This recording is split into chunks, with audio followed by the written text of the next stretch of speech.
차를 몰다가 가끔 범칙금을 낼 때가 있습니다.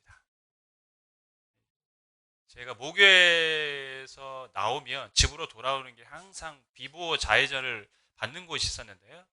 어느 날도 그날 자연스럽게 비보호 좌회전을 받고 가는데 갑자기 경찰차가 뒤에서 따라옵니다. 그러더니 차를 옆으로 대라는 거예요. 근데 저는 제 차인지 몰랐어요. 왜냐하면 저는 신호를 위반한 게 없었기 때문에. 그래서 계속 가는데 경찰차가 차량 번호를 내면서 빨리 우측에 대라는 거예요. 됐어요. 경찰이 저한테 왜 멈추라고 하는데 안 멈췄냐고 그러는 거예요. 그래서 난 내 차인지 몰랐다. 신호 위반을 했다는 거예요. 그래서 제가 난 신호 위반 한 적이 없다. 불법 좌회전을 했대요. 무슨 말이냐? 저기 비보호 좌회전이고 내가 그래서 비보호 좌회전 받았다 했더니 그 비보호 좌회전이 제가 이제 거기를 오랜만에 갔는데 늘 있던 비보호 좌회전이 며칠 전부터 없어졌다는 거예요.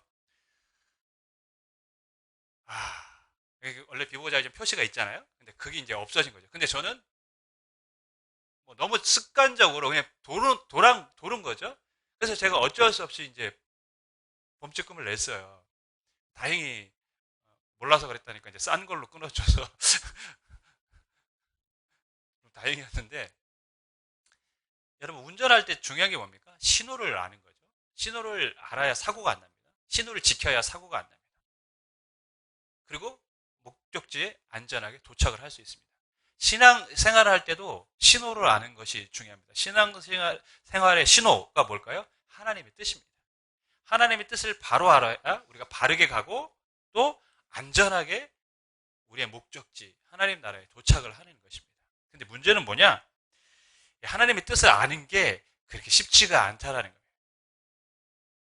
어떻게 하면 하나님의 뜻을 바로 알 수 있을까요? 우리 사도행전 16장을 통해서 한번 살펴보도록 하겠습니다.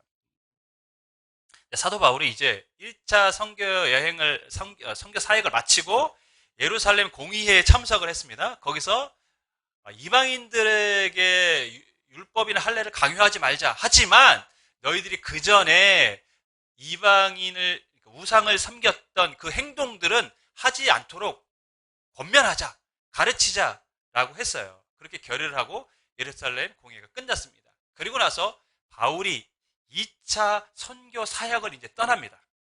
원래 목적은 뭐냐?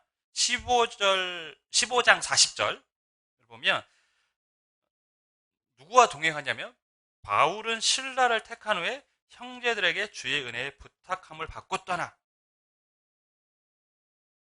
1차 때는 누구와 떠났습니까? 바나바라는 사람하고 떠났습니다. 2차 때는 신라와 떠납니다. 왜 신라와 떠나게 됐냐면 15장 40절 윗부분에 보면 바울과 바나바가 말다툼을 해요. 말다툼한 이유는 마가 요한이 선교팀에 합류했다가 떠나갔잖아요. 근데 바나바는 이번 2차에 다시 합류시키자고 얘기를 합니다. 바울은 그럴 수 없다. 어려운 상황에서 떠난 마가 요한을 받아들일 수 없다라고 해서 둘이 첨예하게 이제 말다툼하죠. 심하게 다퉜다는 성경 표현을 쓴 거 보면 굉장히 격렬한 논쟁을 벌였던 것 같아요. 그래서 그럼 우리 갈 길로 가자고 헤어졌어요. 참 하나님의 일을 하는데 이 선교 사역을 하는데도 이 서로 의견이 맞지 않아서 헤어지는 걸 보면 참 인간의 마음이 뭐라 그럴까요?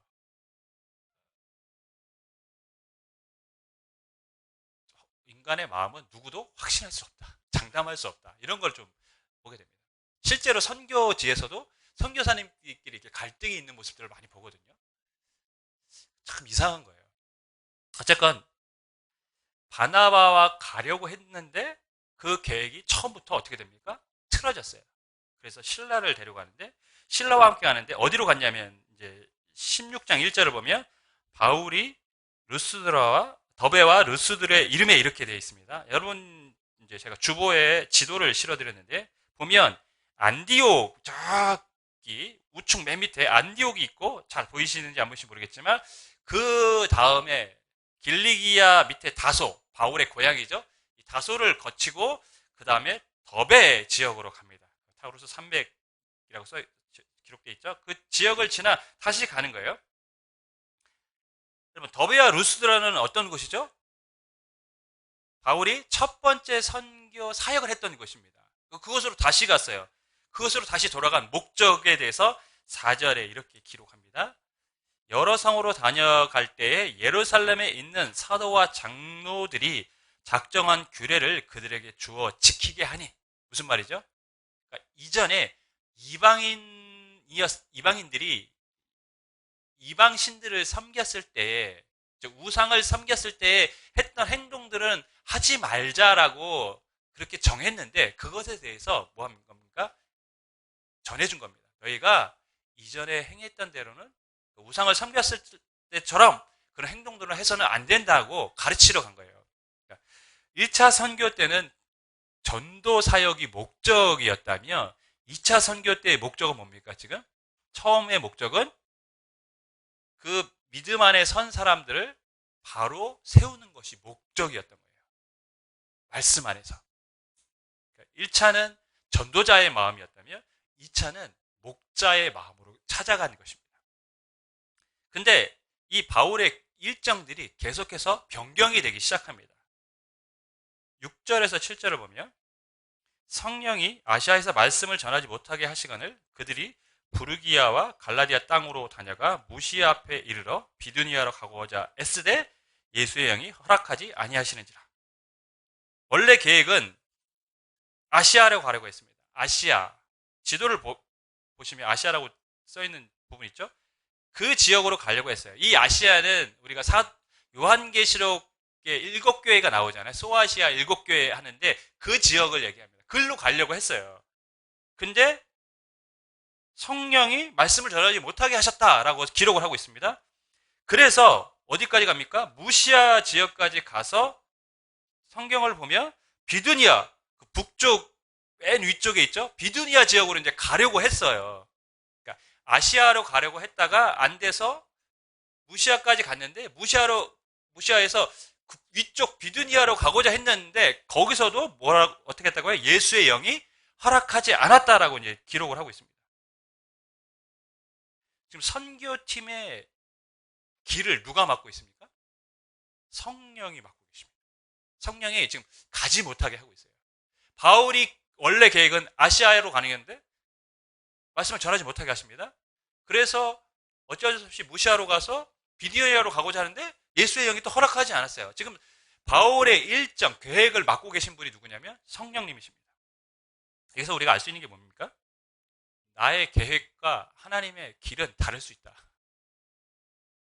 저 원래 이제 대학교는 이제 전자공학을 전공을 했는데 원래 신학을 공부하려고 했던 사람도 아닙니다. 그리고 원래 고등학교 때는 전자공학을 전공하고 싶지도 않았어요.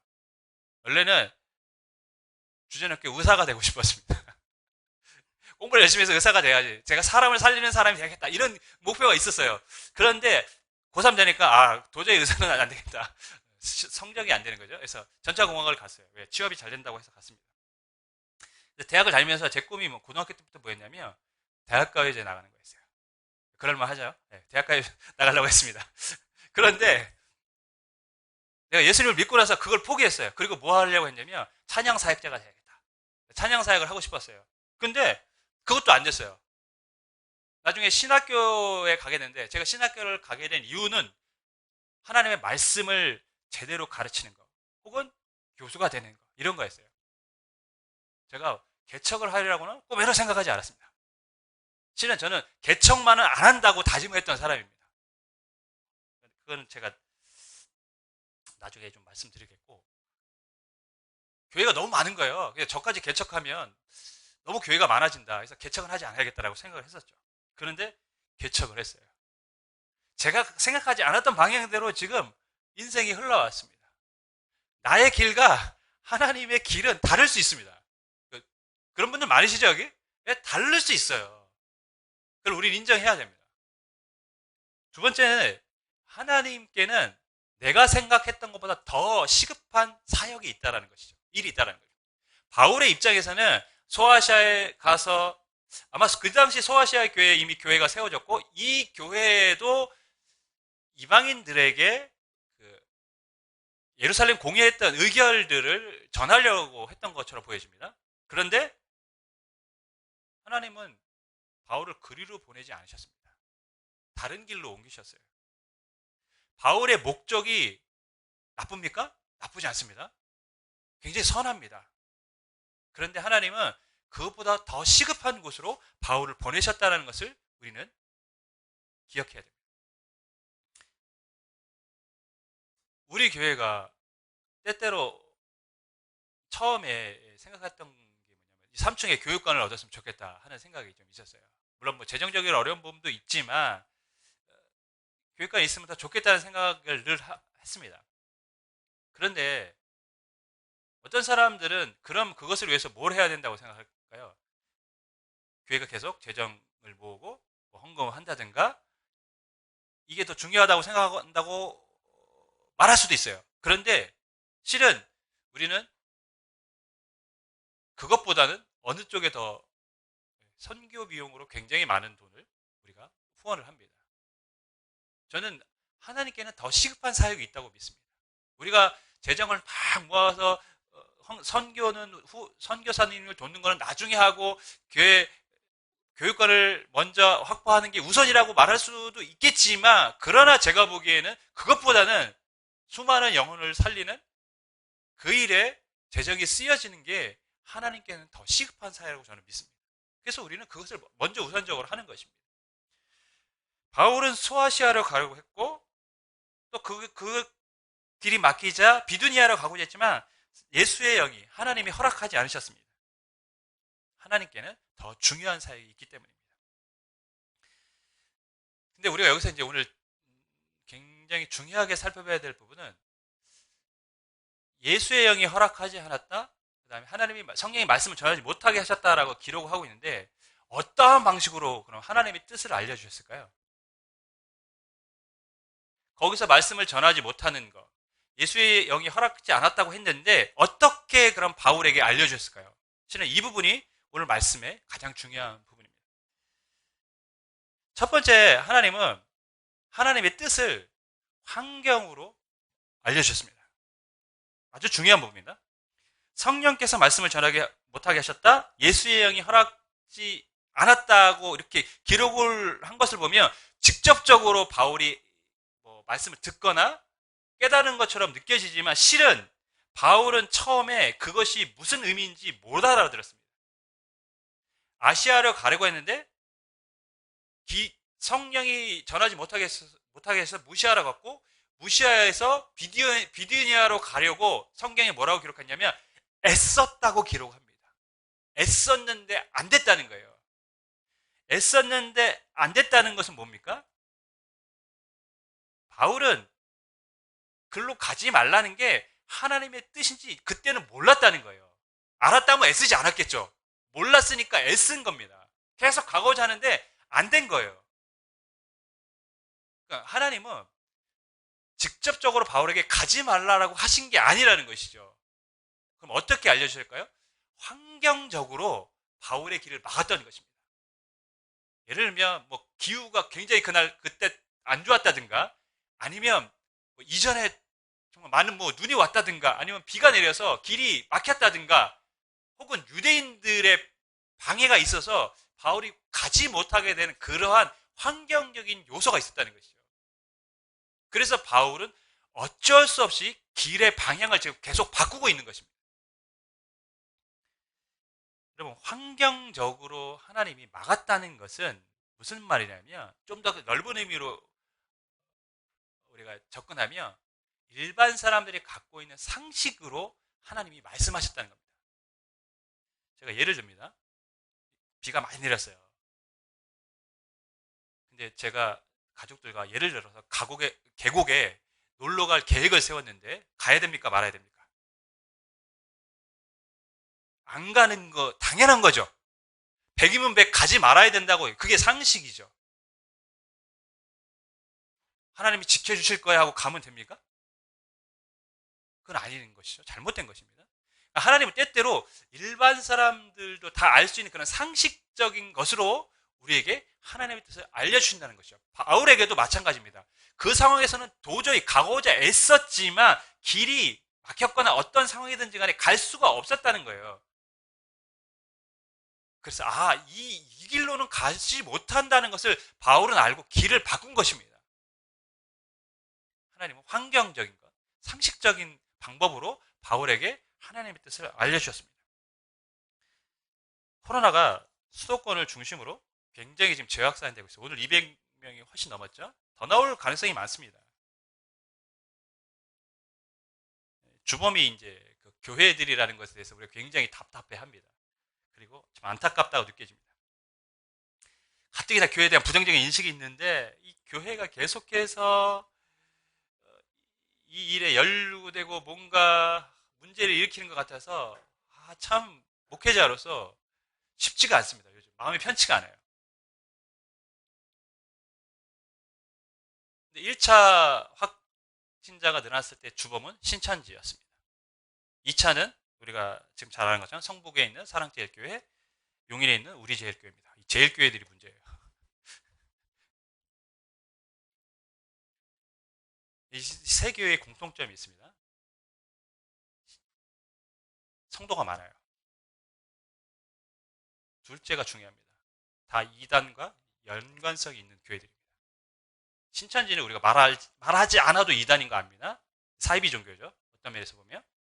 용인제일교회 이미 1992년에 용인교회 제일교회 우리제일교회죠. 네, 우리제일교회 담임 목사가 누구냐면 소 에스더라는 분이십니다. 이미 돌아가신 우리나라 평생 이단을 연구하셨던 탕명한 소장님이 1992년에 이미 베레아 계열의 이단이라고 판명을 내리셨어요. 실제로 보면 굉장히 마귀, 귀신론에 대한 이야기를 많이 합니다. 제가 교회 그 설교문을 봤는데 그 마귀에 대한 얘기가 굉장히 많아요. 성북에 있는 사랑제일교회 작년에 이미 정광훈 목사는 우리 한국교회 8개 교단 합동, 통합, 감리, 성결 이 가장 중요한 8개 이단 대책위원회에서 이단의 옹호자로 판명을 했습니다. 또한 올 초에는 뭐라고 얘기했냐면 그의 가르침이 이단적 가르침이 있기 때문에 성도들의 주의를 요한다고까지 발표를 했어요. 근데 여기서 궁금한 게 있어요. 제가 왜 이단에는 사람들이 많이 모일까? 궁금하지 않으십니까? 제가 보면서 왜 이단에는 근데 사람이 이렇게 많이 모일까? 사랑제일교회 성도가 뭐 4천 몇 명 뭐 이렇게 기록되어 있던 걸 봤는데 정확한지 제가 잘 모르겠어요. 그래서 제가 확진자가 더 많이 나올 거라고 지금 말씀을 드린 겁니다. 이제 검사하기 시작했기 때문에 아마 계속 늘어날 거예요. 그건 어쩔 수 없습니다. 당분간은 확진자가 늘어나는 거 피할 수 없습니다. 근데 그럼 왜 이단에 사람들이 몰려갈까? 왜 사람들이 많이 모일까? 저는 그게 기독교가 갖고 있는 특성 때문에 그렇다고 봅니다. 기독교는요, 하나님의 존재를 믿고 성령을 믿고 예수님을 믿습니다. 즉, 다시 말해서 영적인 존재를 믿어요. 그런데 이단들의 특징이 뭐냐? 아주 영적인 부분을 강조를 하는 것이 대부분의 이단들입니다. 이단들은 정상적인 교회보다 굉장히 더 영적이고 신비적인 것을 추구하는 게 많아요. 근데 교회를 다니는 성도들이 욕구가 뭐가 있냐면 그 영적인 것에 대한 욕구들이 다 있어요, 실은. 좀 더 영적이고 싶고 좀 더 영적인 것에 대해서 알고 싶고 그러다 보니까 영적인 것을 추구하고 더 강하게 말하는 그러한 이단교회의 사람들이 마음이 끌립니다. 그게 기독교가 갖고 있는 특성이 그래요. 그래서 사람들이 많이 모일 수밖에 없어요. 왜? 이미 기독교 신앙을 갖고 있다는 것은 영적인 존재를 인정하고 영적인 것에 대한 관심이 많다는 거거든요. 근데 더 영적인 것에 대해서 얘기하니까 사람들이 마음이 끌려갈 수밖에 없습니다. 그게 이단의 특성이 그렇습니다. 이단이 경건주의를 하는 이단 봤습니까? 이단은 경건주의를 안 해요. 이단은 항상 신비주의 쪽으로 흘러가게 돼 있어요. 그래야 사람들이 몰리니까요. 그런데요, 여러분. 영적인 것을 지나치게 강조하다 보면 어떤 현상이 일어납니까? 상식을 무시하는 일이 벌어집니다. 그게 문제입니다. 제가 예전에 금요 예배 때도 이 부분에 대해서 예화를 드렸는데, 예화입니다. 강이 범람했어요. 홍수가 났습니다. 그래서 마을에 물이 막 밀어닥칩니다. 어떤 사람이 현관에 나와서 기다리고 있습니다. 근데 구조 요원들이 찌푸를 타고 와서 빨리 타라고, 빨리 타라고. 지금 강이 범람해서 마을을 덮치려고 하니까 빨리 타라고. 근데 그 사람이 이렇게 얘기합니다. 하나님이 나를 도와줄 겁니다. 나는 여기 있겠습니다. 근데 물이 계속 차니까 이 사람이 어쩔 수 없이 2층으로 올라갑니다. 2층으로 오니까 이제는 배를 타고 사람들이 와서 빨리 배에 타라고. 강이 더 범람할 수도 있다고. 그래서 마을 전체가 물에 잠길 수도 있다고. 그 위기를 얘기하니까 이 사람이 또 얘기합니다. 나는 여기 있을 것입니다. 하나님이 나를 도와줄 겁니다. 근데 물이 점점 차오릅니다. 2층도 잠겼어요. 그러니까 옥상까지 올라갔어요. 때마침 헬기를 탄 구조대원들이 지나가면서 그 사람을 발견합니다. 로프를 내립니다. 빨리 잡고 올라오라고. 이 사람이 또 얘기합니다. 나는 여기 있을 것입니다. 하나님이 나를 도와줄 것입니다. 어떻게 됐습니까? 물에 잠겨서 꼴까닥 했습니다. 그 사람이 천국에 갔어요. 천국에 가서 하나님을 만나자 따집니다. 뭐라고 따집니까? 하나님, 저는 하나님을 절실히 믿었고 하나님 나를 도와주실 것을 간절히 기도했습니다. 그런데 왜 나를 도와주시지 않으셨습니까? 하나님이 이렇게 말씀하십니다. 그게 무슨 말이냐? 나는 내가 너에게 처음에 지프를 보냈고 그 다음에 보트를 보냈고 그 다음에 헬리콥터를 보냈다. 그런데 네가 다 거절했다. 하나님은 일반적인 방식으로 그를 도와주시고 구원하려고 했는데 이 사람은 뭘 원한 겁니까? 아주 특별한 하나님의 방식만을 원했던 거예요. 갑자기 자기 몸이 공중부양이 된다든가 뭐 천사가 와서 나를 도와준다든가 이런 걸 기대했던 건지도 모릅니다. 물론 예화입니다. 하지만 이 예화가 실은 실제 삶 속에서도 있습니다. 여러분. 그렇게 발생합니다. 가끔 뉴스에 이런 것을 우리가 보게 됩니다. 한 아이가 아픕니다. 엄마가 아이를 병원에 안 보내요. 그죠? 왜? 기도하면 낫는다. 그렇게 아이를 방치시키다가 그리고 아이가 죽습니다. 그런 뉴스를 우리가 봤어요. 또 어떤 뉴스는 아이가 귀신이 들렸다고 엄마 아빠가 귀신을 내쫓는다고 아이를 때리고 묻고 그러다가 아이가 죽습니다. 이런 일들도 실제로 일어납니다. 자신들이 굉장히 지나치게 영적이라고 생각을 하는 것이죠. 그러다 보니까 뭘 무시합니까? 상식을 무시하는 겁니다. 오늘날 한국 교회가 보면 비상식적인 행동들을 할 때가 있어요. 너무 영적인 것을 말하다 보니까. 여러분, 왜 이단교회에 코로나 감염자가 많이 발생하는 줄 아십니까? 그들이 너무 영적인 것을 추구하기 때문에 그렇습니다. 예배에 참석하면 하나님이 코로나 낫게, 안 걸리게 해주신다. 나도 걸려도 낫게 해주신다. 맞습니까? 맞는 말 같죠? 어떤 교회는 마귀는 코로나로 인해 불신자와 신자를 구분했습니다. 그러니까 여기 나온 사람들은 바른 신자고 안 나온 사람들은 이제 불신자라는 거예요. 이제 그렇게 이제 마귀가 구분했다는 거예요. 코로나로 인해. 여러분 마스크 안 쓰고 찬양하고 하나님 앞에 예배하면 하나님이 지켜주십니까? 하나님이 마귀로부터 지켜주십니까? 그렇게 얘기하죠. 근데 사람들은 영적으로 생각하면 그거 맞다고 생각을 하는 거죠. 그렇지. 하나님 우리를 지켜주시지. 제가 지금 틀렸다 맞다를 지금 논하려는 게 아닙니다. 왜 그러한 교회에 확진자들이 많이 생겼는가? 지나치게 영적인 것을 강조하면서 상식을 무시했기 때문입니다.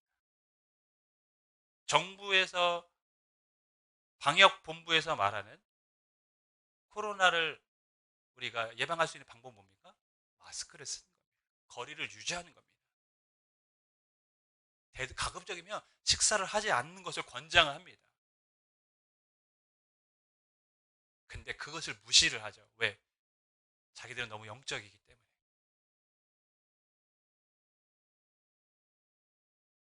여러분, 하나님은 바울에게 환경, 즉 상식적인 생각으로 글로 가지 말아야 된다라는 것을 알려주셨어요.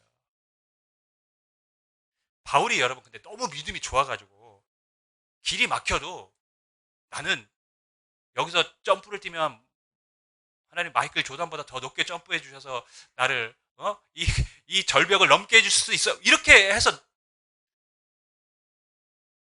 그 길을 가려고 했다면 어떻게 됐을까요? 길은 막혔지만 내가 기도하면 하나님이 이 길을 어떻게 해서든지 뭐 바람을 통해서든지 뭘 통해서든지 길을 뚫어 주실 거야. 이렇게. 근데 바울은 그렇게 하지 않았다는 거예요. 길이 막히고 가려고 노력했지만 안 되니까 다른 길로 우회를 했다라는 것이죠. 그 말은 뭡니까? 바울도 상식적으로 말씀하시는 하나님의 뜻을 일단은 받아들인 겁니다. 아, 이 길로 가면 안 된다는 거 인정한 거예요. 근데 자신이 정확히 어디로 가야 된다라는 것은 아직 몰랐다는 것이죠. 바울은 그렇게 무모하지 않았습니다. 여러분. 그는 길이 막히면 가지 말아야 된다는 걸 알았어요. 그래서 그는 더 명확한 하나님의 뜻을 나중에 발견할 수 있었던 것입니다. 두 번째가 하나님 이제 환상을 통해서 알려주셨습니다. 우리가 이건 본문을 보면 9절에 이렇게 기록합니다. 밤에 환상이 바울에게 보이니 마게도니아 사람 하나가 서서 그에게 청하여 이르되 마게도니아로 건너와서 우리를 도우라 하거늘 바울이 그 환상을 보았을 때 우리가 곧 마게도니아로 떠나기를 힘쓰니 이는 하나님이 저 사람들에게 복음을 전하라고 우리를 부르신 줄로 뭐 했다고요? 인정함이로라. 환상을 통해서 마게도니아 사람이 와서 우리를 도우라고 하니까, 왜냐하면 무시아까지 가서 드로아 이제 에게이를 건너서 마게도니아로 갈 수 있는 그 배를 탈 수 있는 곳까지 왔는데 거기서 이제 환상을 본 거예요. 그 환상 중에 마게도니아 사람이 나와서 와서 우리를 도우라 하니까 그 환상을 보고 나서야 왜 길이 이제 막혔고 내가 이 환상을 보게 되었는지 알았다는 것이죠. 하나님이 나를 그리로 가라고 하시는구나 인정했다라는 거예요. 그제서야. 길이 막혔을 때는 하나님이 나를 막으신다라는 거 알았어요. 환상을 보고 나서야 나를 마게도냐로 가라고 하시려고 하나님이 나를 지금까지 인도하셨음을 인정하신 것입니다. 여러분, 하나님은 때로 환경을 통해서 간접적으로 우리에게 하나님의 뜻을 알려주십니다. 어쩔 때는 환상이라는 굉장히 영적인 부분이죠. 이런 방식을 통해서 우리에게 하나님의 뜻을 알려주십니다. 근데 문제는 뭐냐? 많은 그리스도인들이 영적인 부분에 집착을 한다는 거죠. 환상을 통해서 뭔가 하나님의 뜻을 알려고 하는 거예요. 그러나 분명히 알아야 될 것은 하나님은 상식을 통해서도 하나님의 뜻을 우리에게 알려준다는 것입니다. 그래서 이 상식으로 말씀하시는 하나님의 뜻을 간과할 때가 굉장히 많습니다.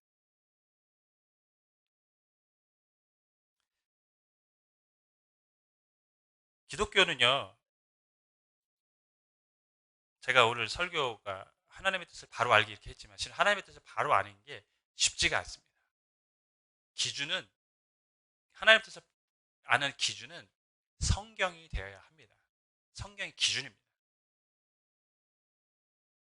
그러나 때때로 하나님은 상식적인 환경을 방법을 통해서도 하나님의 뜻을 알려주시기도 하십니다. 또 때로는 하나님은 환상과 같은 굉장히 영적인 방법으로 알려주시기도 하십니다. 그래서 성경이 필요한 거예요. 성경이 기준을 잡지 않으면 한쪽으로 자꾸 쏠려가는 겁니다. 그리고 너무 상식적으로 되면 어떻습니까? 기독교의 영적인 부분이 또 다 사라지는 겁니다.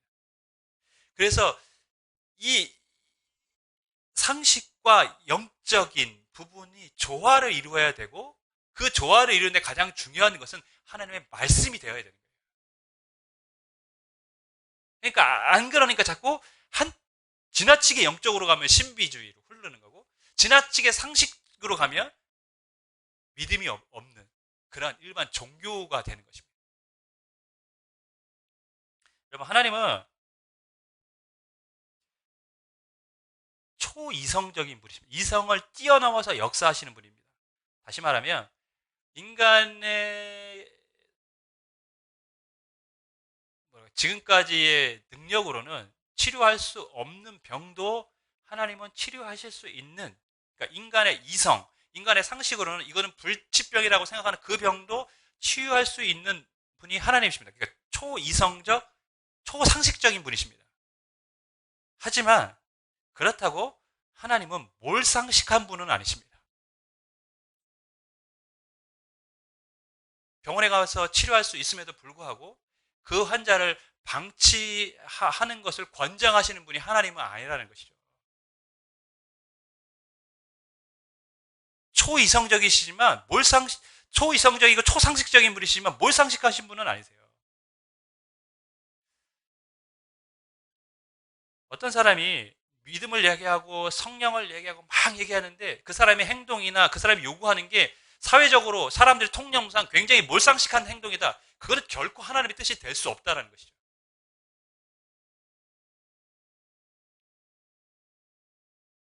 여러분, 아프면요, 병원에 가야 됩니다.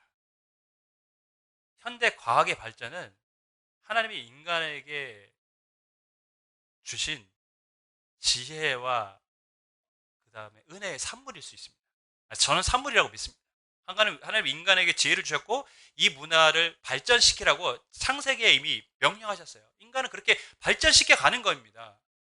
그러니까 의술의 발전이 하나님이 인간에게 주신 선물이에요. 그렇기 때문에 우리는 당연히 아프면 병원에 가야죠. 하지만 뭘 해야 됩니까? 좋은 의사를 만나서 좋은 치료를 받고 수술을 받았을 경우에 빨리 회복될 수 있도록 하나님 앞에 은혜를 간구하는 것입니다. 그게 바른 신앙이죠. 그러면 코로나로 인하여 지금 교회가 참 힘듭니다. 안 믿는 사람들은 예배를 안 드려야 된다고 아마 아예 문을 닫아야 된다고 말할 것입니다. 그들에게는 그게 옳다고 아마 인정될 것 같습니다. 근데 하지만 그거는 하나님의 말씀에서 분명히 어긋납니다. 성경에 어긋난 요구입니다. 그럼 그렇다고 우리가 마스크도 없이 방역수칙 지키지 않고 자유롭게 예배해도 하나님 다 지켜주신다? 이렇게 말해서도 안 됩니다. 왜냐하면 그거는 상식적이지 않기 때문입니다. 그럼 우리가 할 수 있는 건 뭡니까? 예배를 드리며 방역수칙을 잘 지키는 겁니다. 그러면서 하나님 앞에 우리를 지켜달라고 기도하는 것입니다. 그게 하나님의 뜻인 줄 믿습니다. 오늘날 우리 이 기독교의 특성이 아까도 말씀드렸지 너무 영적인 것을 추구하다 보니까 이성이나 상식을 벗어난 행동들을 많이 하는 것들을 보게 되고 또 거기에 또 많은 사람들이 또 쫓아가는 것도 우리가 보게 됩니다. 그러나 잊지 말아야 됩니다. 하나님은 결코 몰상식한 분이 아니십니다. 하지만 때로 하나님은 우리 상식을 넘어서 역사하시는 분이시기도 하십니다. 이 조화를 잘 갖추기 위해서 하나님의 말씀 안에서 우리가 참 분별하는 그런 훈련과 또 말씀에 대한 교육이 필요한 줄 믿습니다. 우리 교회가 하나님의 뜻을 바로 알고 바르게 예배하고 바르게 이 땅을 살아갈 수 있기를 주님의 이름으로 간절히 축원하겠습니다.